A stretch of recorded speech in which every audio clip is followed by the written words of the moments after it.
satu perjumpaan. Yang kedua, mengapa harus dibangun pondok Daud? Kisah Rasul 15 ayat 17. Kisah Rasul 15 ayat 17. Kisah Rasul 15 ayat 17.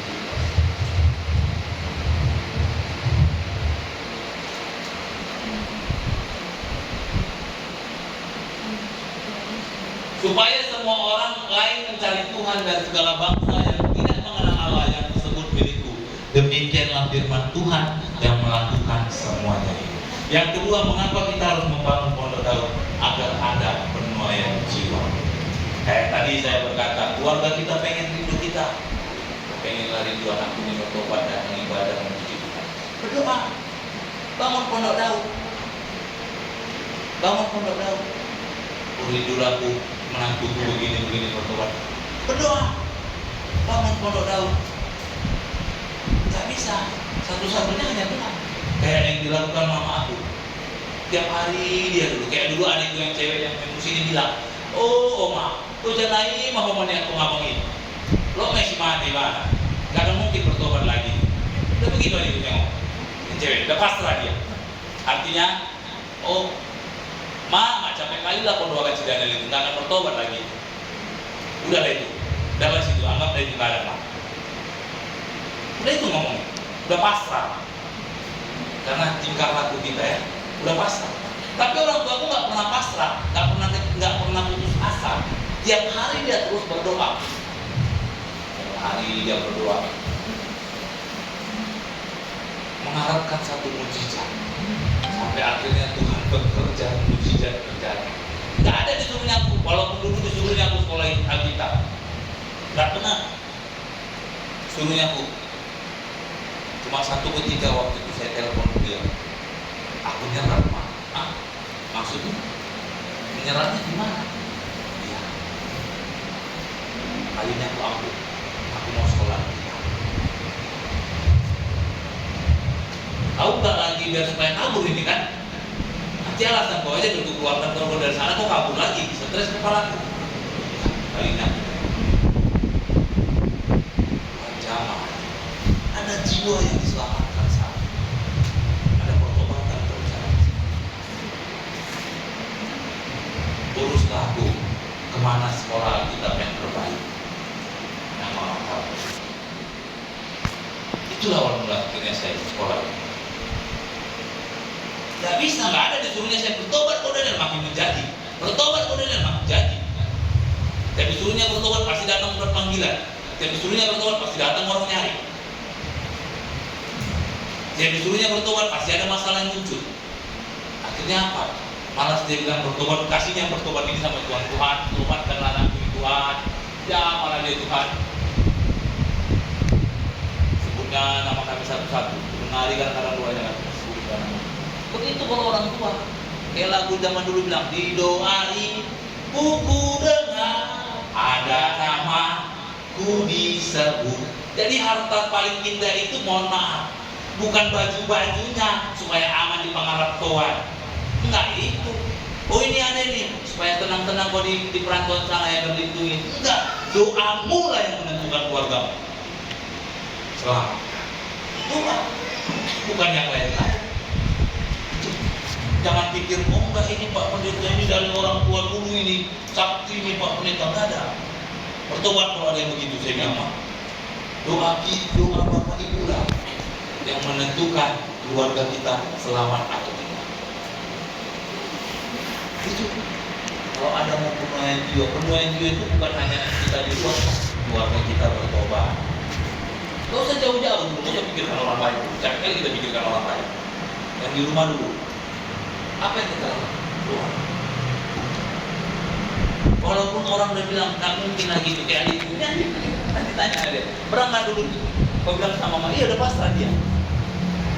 Udah pasrah. Aku sampai kali kami ngurusi dan ini, bolak-balik ke tangga, bolak-balik pasrah, bolak-balik ini. Udah itu mah. Rela begitu ngurus, nggak mati-mati gitu. Ada yang kami 3 lagi anak mama. Udah pasrah. Puji Tuhan orang tua kita pasrah. Kenapa? kecil pun peluang itu, harapan itu, kalau di dalam Tuhan itu bisa jadi. Jangan pernah pikir enggak. Makanya lagu tadi bilang, bagi Tuhan tak ada yang mustahil. Kenapa saya suka dengar itusan firman Tuhan? Ketika saya pimpin ujian, saya sering, gak akan pernah saya ganti lagu. Setiap kali saya membawa firman Tuhan, itu lagu yang saya suka. Karena apa? Bagi Tuhan tidak ada yang mustahil. Kalau orang mati bisa bangkit, terlalu kecil dulu dia rubah Daniel Ricardo Sinaga menjadi anak yang baik, bahkan menjadi hamba Tuhan. Terlalu kecil. Nah, saya senang kali lagi. Ku yakin saat kau berfirman, ada iman yang kita tahu. Ku menang saat Yesus bertindak, ada sikap berserah kepada Tuhan. Hidupku hanya ditentukan oleh perkataanmu. Ku aman karena kau menjaga, ada Yesus yang membentengi kita. Ku kuat karena kau menopang, kita tetap bisa berdiri. Saya dulu mohon maaf, berapa orang dulu sekitar kampung yang minang saya ditangkap saya di rumah. Apa dibilang? Oh, sudah itu 5 tahun itu di penjara. Apa 5 tahun 3 bulan gak muncul? Udah keluar dia dengan gayanya, siapa yang bilang? Udah berdiri saya di depan kios mama saya cuma 3 bulan. Ketangkap 2 kali, oh kena lagi sedih, kena ini bertahun-tahun. Apa yang 5 tahun 2 bulan pulang?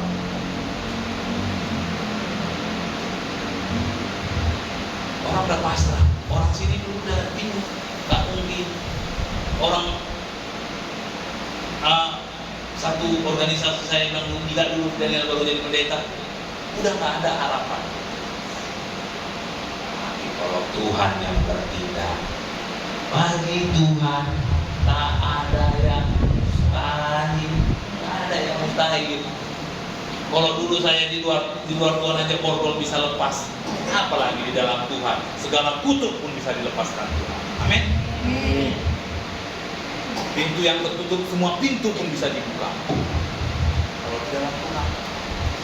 Mustahil kata manusia, ya memang mustahil, manusia yang ngomong, asal jangan Tuhan yang bilang sama kita mustahil. Kalau masih manusia yang ngomong, nggak usah diabaikan, nggak usah dianggap itu. Tuhan tolong kita semua. Jadi tujuan Pondok Daud yang kedua, supaya apa? Ada penuaian jiwa. Jiwa-jiwa itu bertobat kembali ke jalan Tuhan tolong kita semua. Itu yang kedua.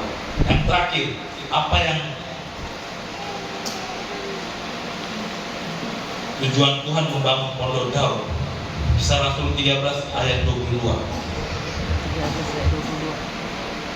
Kisah Rasul 13 ayat 22. Setelah Saul disingkirkan, Allah mengangkat Daud menjadi raja mereka. Tentang Daud, Allah telah menyatakan, aku telah mendapatkan Daud bin Isai, seorang yang berkenan di hatiku dan yang melakukan segala kehendakku. Yang ketiga, supaya kehidupan iman rohani kita bertumbuh dan berbuah. 1 Tawarik 16 ayat 1 sampai 7. 1 Tawarik 13 ayat 3. 1 Tawarik 13 ayat 3. Dan baiklah kita memindahkan tabut Allah kita ke tempat kita, sebab pada zaman Saul kita tidak memindahkannya. Tahu Bapak Ibu kenapa Saul ditolak? Karena dia nggak mau memindah. Dia nggak mau bangun tabut perjanjian itu. Dia nggak mau pindahkan. Nanti kalau kita baca dalam 1 Tawarik 16 itu, tahu Bapak Ibu berapa orang yang disiapkan Daud untuk berdoa saja? 288 orang tiap hari, tidak berhenti. Itu berdoa. Makanya bangsa Israel diberkati. Sekarang penentu negara dunia itu bukan Israel mati, kan internetnya mati kita semua. Mati. Kenapa? Orang terkaya itu pendiri Facebook itu siapa? Itu orang apa?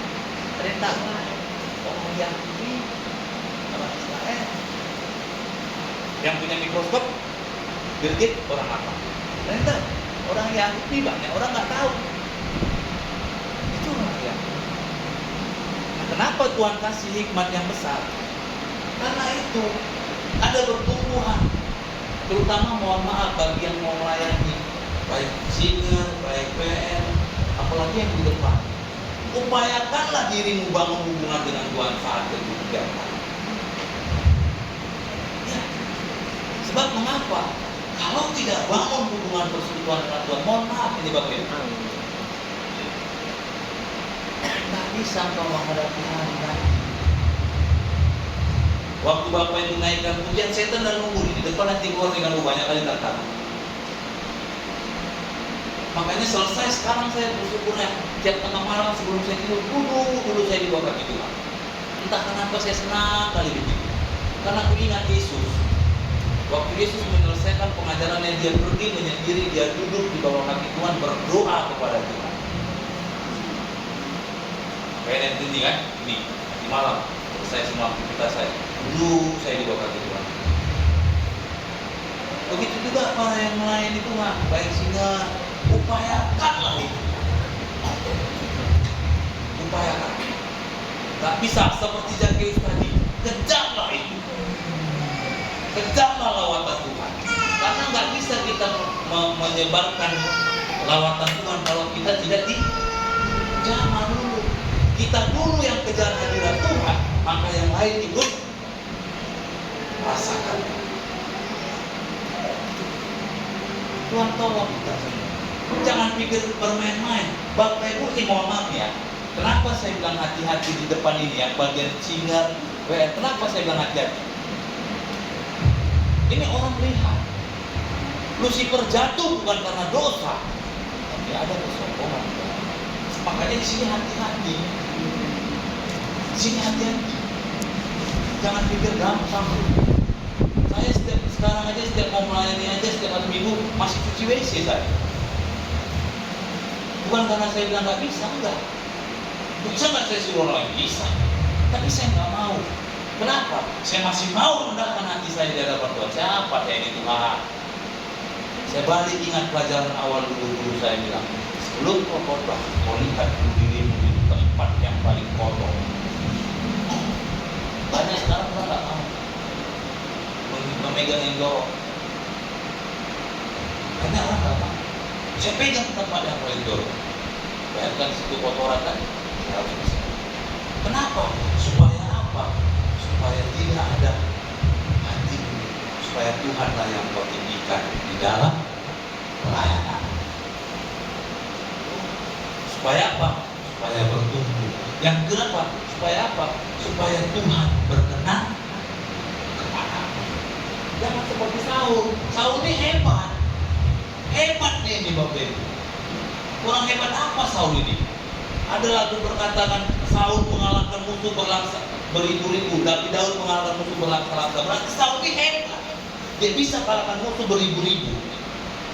Tapi kenapa Tuhan gak berkenan? Karena tidak ada penyembahan yang naik kepada Tuhan melalui bibir lidah kehidupan. Ini yang membuat akhirnya Saul tidak indahkan Tuhan. Saya dulu ingat sekali betul-betul. Mau khotbah, belajar khotbah kami di sekolah di mana dulu. Tidak ada kami diajari, oh kau khotbah kayak gini, kau khotbah kayak gitu. Tidak ada. Kau mau khotbah, kau duduk di bawah kaki Tuhan. Kau berseru sama Tuhan supaya ada mentalmu. Bapak Ibu pikir gampang berdiri di sini depan orang. Siapa yang pernah WL? Nah, saya dengar kesaksian yang baru-baru mimpin WL di konser. Cepat-cepatlah waktu ini berlalu. Jangan lama-lama lah waktu ini berlalu. Kenapa Bu? Jantungan saya Pak berdiri di depan orang banyak. Benar ini, terus kalau ditanya kan WL. Saya pun begitu dulu. Waktu disuruh perintahkan mimpin doa sesama murid, pimpin doa siang, kau perintahkan firman. Ah, aku nggak tahu Bu. Ya, nggak bisa tahu. Nggak ada kata enggak. Nggak bisa, nggak ada kata nolak. Oh nggak bisa, nggak bisa. Aduh. Jadi ngapain tahu? Satu saya ingat waktu. Saya ambil 1 Korintus 13 ayat 13. Iman, perbuatan, iman, pengharapan dan kasih. Saya itu apa saya bilang? Amin. Mari kita datang berdoa memuji Tuhan. Gak ada saya bilang apa-apa. Lalu datang guru saya ketawa-ketawa dari belakang lihat. Panggilnya. Kenapa? Kok cuma itu aja yang kamu baca berbangun? Nggak tahu saya. Oh, itu yang aku tahu. Jadi apa mau buat dong? Kau paksa belum? Nggak ngerti aku tuh. Jadi kamu ngerti? Mau? Apa? Kau buat kau sebelum kau baca firman Tuhan, kau duduk dulu di bawah mati. Kau tanya dulu nanti Tuhan apa yang mau kau ucapkan. Karena kita bukan mau menyenangkan hati manusia, tapi mau menyenangkan hati Tuhan. Oh gitu. Lakukan lagi berikutnya. Berdoa. Cuma bisa berdiri 5 menit. Kalau ada mau yang mau sampaikan. Apa terus? Begitu juga nanti yang melayani. Sehingga bangun aku mengalami Tuhan. Oh tapi nggak jadwal saya nih Pak. Oh hati-hati. Itulah kenapa banyak orang memberontak ketika tiba-tiba ditunjuk. Dulu saya suka, kenapa saya dulu nggak mau kasih lagu, nggak mau bilang melayani jauh-jauh hari. Supaya ada persiapan. Enggak, saya mau melatih Bapak Ibu semuanya sebelum engkau diberitakan kau sudah siap. Nah kita katakan siap sedialah apapun waktu. Ada kita bilang, tunggu Tuhan, belum berdoa aku 2 jam. Nggak bisa. Makanya waktu dulu saya bilang, pasti siap. Masalah nanti, kamu bisa apa tidak nanti. Yang penting siap. Nggak siap saya Om. Jika sudah ditunjuk, siap dan siap harus siap. Supaya apa? Supaya iman kita bertumbuh,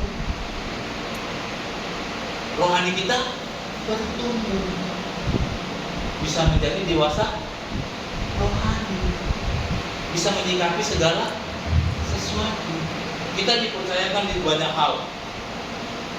Kalau saya dulu begitu, semua saya kerjakan aja dulu, walaupun ini cuma ya kelihatannya saya pilih. Nah bagian saya kadang-kadang saya kerjakan. Nggak apa-apa. Kalau guru saya dulu bilang apa? Ambillah karunia. Percayalah pada suatu saat. Maka kasih kau karunia yang berlimpah. Karena dalam kelompok itu kan pasti ada aja yang malas. Ada yang nggak mau cuci piring, ada yang nggak mau ngepel lantai, ada yang nggak mau cuci bersih. Nggak apa-apa. Ambil bagian itu. Ambil bagian itu. Dan puji Tuhan tahu saat ini dari semua angkatan saya yang dipercayakan Tuhan melayani Tuhan. Yang lain nggak ada, belum ada melayani Tuhan itu, hanya jadi ya membantu di gereja. Belum dikasih melayani Tuhan. Kenapa? Tuhan kasih saya berkat berlebih. Kalau dibandingkan dengan teman saya lihat gimana sekarang pelayanan. Oh masih bantu pelayanan di situ. Gimana sekarang? Oh gimana sekarang? Puji Tuhan dipercaya di berbagai tempat. Dipercayakan untuk ini. Itulah kenapa saya bilang kita kadang-kadang sepele, anggap remeh yang kecil.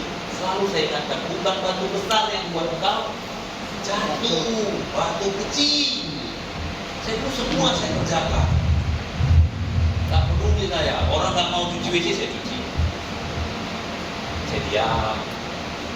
Nanti waktu di sana, nanti tengah malam ada yang datang manggil Om, dipanggil. Saya naik ke atas. Apa itu? Ini ada berkat untuk Om. Disiapkan kue bulu. Loh, itu siapa aja nih? Itu Om sendiri aja. Loh, apa pula itu sendiri? Bawalah ya, berapa aja? Udah serah Om. Yang penting itu Om. Gak tahu kita.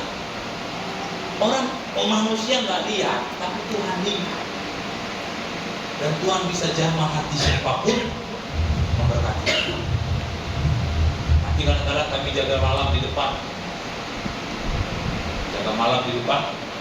Siap itu, nanti datang jam 11 malam, jam 12 malam. Ini Om kopi sama kue-kue. Apa ini? Ya, orang kan jaga malam. Dan ada teman ngopinya sambil baca firman. Wah, haleluya. Karena kami nggak bisa jajan waktu itu. Uangku ada tapi nggak bisa jajan. Nggak bisa beli. Nggak boleh beli. Jadi dilatih. Memang sakit, dagingku mau teriak. Aku bilang, aduh ampun kalian, pulang. Tapi disitulah aku belajar untuk tahan. Dan aku lihat hasilnya sama. Waktu kita belajar untuk tahan, bukan sekarang kita panen. Mana ada orang nanam jagung langsung panen jagung? Bisa langsung panen dia. Tunggu berapa? Nah, ada orang nanam padi langsung panen padinya. Tunggu berapa? Nah, begitulah hidup.